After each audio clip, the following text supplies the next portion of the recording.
boo xoolee dans un premier temps je crois préliminaire sélection préliminaire bi nga xamante ne moom la ñu woone te entraîneur bi di Aliou Cissé joxe ko je vois que ñun mën nañu basé wu ci joueurs yooyu d'ailleurs sax je vois que ne man si j'étais à sa place je crois que mënuma am meilleur profit que li mu joxe beneen bi stop mooy joueur bu mel ni Saliou Cissé pour commencer à lui Saliou Cissé mën nañu basé wu ci moom ma joxe rek benn analyse bu gàtt mooy Saliou Cissé bi ñuy dem Coupe d'Afrique mu ngi nekkoon France di jouer en deuxième division et bi mu nekkee en deuxième division ñu dem CAN il s'est trouvé que en tant qu'un joueur de deuxième division il est le meilleur défenseur de côté droite nommé par CAF.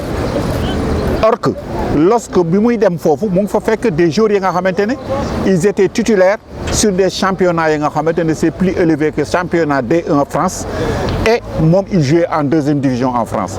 Donc je crois si il a une très bonne préparation morale et une bonne préparation philosophique, je crois qu'il peut faire quelque chose au niveau du mondial. Deuxième chose, moi, nos joueurs qui n'ont pas de temps de jeu. Coupe du monde, c'est différent avec Coupe d'Afrique. yaatuwaay bi ngay am ci schéma tactique gu Coupe du monde mënoo ko am ci Coupe d'Afrique. Coupe d'Afrique c'est trop serré. Quant à Coupe du monde, on joue avec le tactique. Quand on parle de tactique, on parle de collectif. Et je crois bien qu'on peut compter sur les joueurs là pour le premier tour. Et chaque fois quand tu vois Coupe du monde, les premiers matchs, souvent les deux équipes qui jouent, les premiers matchs, ils se gardent, ils se méfient, ils restent sur place, ils respectent le schéma. Parce qu'ils ne se connaissent pas. Ils cherchent à avoir une victoire, s'ils peuvent l'avoir. Sinon, nous avons nul, ça fait quelque chose de 1 point avec eux et c'est bien. Donc je crois bien que ça ne fait rien. Ça ne fait rien si les joueurs qui n'ont pas le temps de jeu et les joueurs qui n'ont pas de club, si ils ont le moral. Ils ont le moral et ils avaient une bonne préparation. Il y avait quelque chose qui les attend. Je crois que ça ira, Inch'Allah.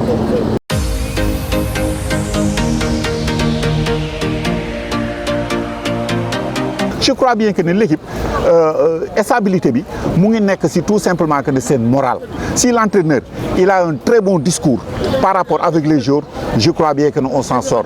L'équipe nationale du Sénégal en 2002, c'était le côté moral. L'entraîneur, comment il s'appelle encore? Bruno Messi, il avait réussi à faire un très bon discours. Et ce discours-là, c'est ça qui va galvaniser les joueurs.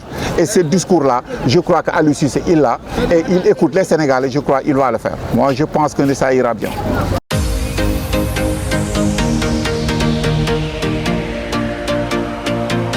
Moi, je vois que pour le premier match, il ne faut pas lui donner garde ba nga xamantene tu es blessé, ce blessure bobu motax mëno bok. Dañ koy bolé xol ko d'abord. Il faut l'écouter, il faut que ñu xol ko. Il faut que ñu xol ko parce que il a quelque chose. Comme je dis le côté moral ça joue. Le côté moral ça joue et puis lolu c'est liggéeyu entraîneur la. Entraîneur bi bu lan def jour yi di def ak ñom dina wax ak ñom et puis dina leen xol d'abord. Kenn ku ne dina la motiver. On a toujours vu des joueurs nga xamantene ils n'ont pas fait leur preuve sur le championnat du équipe nationale et ils ont fait ce qu'ils doivent faire. Je crois bien que Crépin c'est un joueur nga xamantene il te faut ñu essayer ko sur les premiers matchs mu dugg parce que il n'était pas là en mondial mais il faut l'essayer parce qu'il a envie de faire quelque chose et cette envie là il faut qu'on lui donne pour que mu xol bu baax exactement.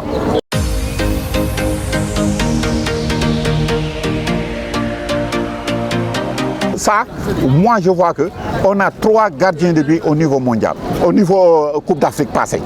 Et on a essayé tous les 3 gardiens. Si vous voyez bien, les 3 gardiens, tous les 3 gardiens, ils ont le niveau. Ils ont le niveau de même remplacer qui que ça soit. Donc le problème, c'est pas encore Edouard Mendy et qui que ça soit. Edouard Mendy, c'est un grand joueur. C'est un grand joueur nommé sur le plan mondial. Il est le meilleur gardien. Il est prêt. Ils savent au départ qu'il est qualifié en mondial. Il y a quelque chose qui l'attend. Et cette chose-là, il le prépare moralement. Il le prépare. même si même man dama gis ne sax toog boobu mu toog góoluwul ça va lui donner une raison mu def une bonne analyse à ce que lii ñëw. Et ces temps-ci gis nañ ne y a deux trois matchs mu ngi commencé bokk ci équipe bi mu ngi commencé wane loo xamante ne li ñu xamoon ci moom la donc je vois que ne on lui donne cette chance parce que c'est le titulaire et on ne peut pas faire mieux que jël non titulaire nommer le meilleur gardien du monde ñu daal di ko góoluloo vraiment c'est ça que je vois que ne loolu mooy équilibrer équipe bi.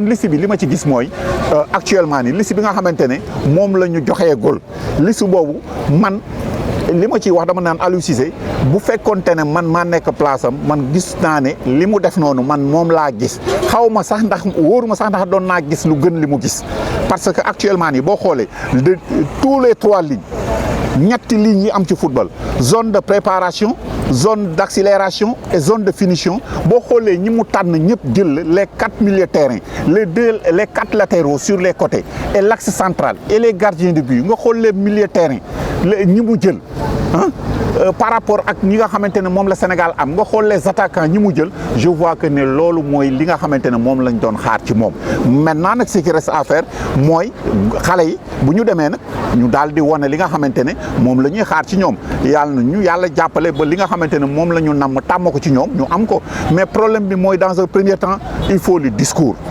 boobu moom mooy xamante ne mooy discours bi gagné discours bi tax a gagné France di ko tax a gagné Brésil bokkul ak suñu discours ñun bi ñuy tax a gagné ñun Sénégal dañoo am yeneen réalité yi nga xamante ne moom lay laaj Aliou Cissé c'est un Sénégalais il est Sénégalais c'est pas un entraîneur étranger donc discours boobu ñun ñu ngi koy xaar ci moom bu ko Messi réussir moom war na ko mën réussir et ces gosses là c'est ce qui lui fait motiver pour ñu dugg au vrai sens du mot si mondial bi génn si premier tour premier match yi nag c'est des premiers matchs yi nga xamante ne souvent comme ni ma la ko waxee coupe du monde équipe bu nekk di téye boppam parce que kenn xamul kenn ce qui reste à faire mooy ñu am yaakaar topp ci équipe bi motiver ko football nag c'est pas comme je dis ça c'est mon dernier mot tàmm nañu bu ñuy dem coupe du monde vraiment ñu gis ne dañuy jël équipe bi wala coupe d'Afrique ñëpp di si wax ñu daal di ko def comme politique football politique am mooy sur le terrain naxante bi bu ñu demee ba joueur yi ne ci biir terrain bi mais en dehors de ça les discours politiques les débats politiques on les laisse avec les politiciens mais le football on les laisse avec les techniciens on a un entraîneur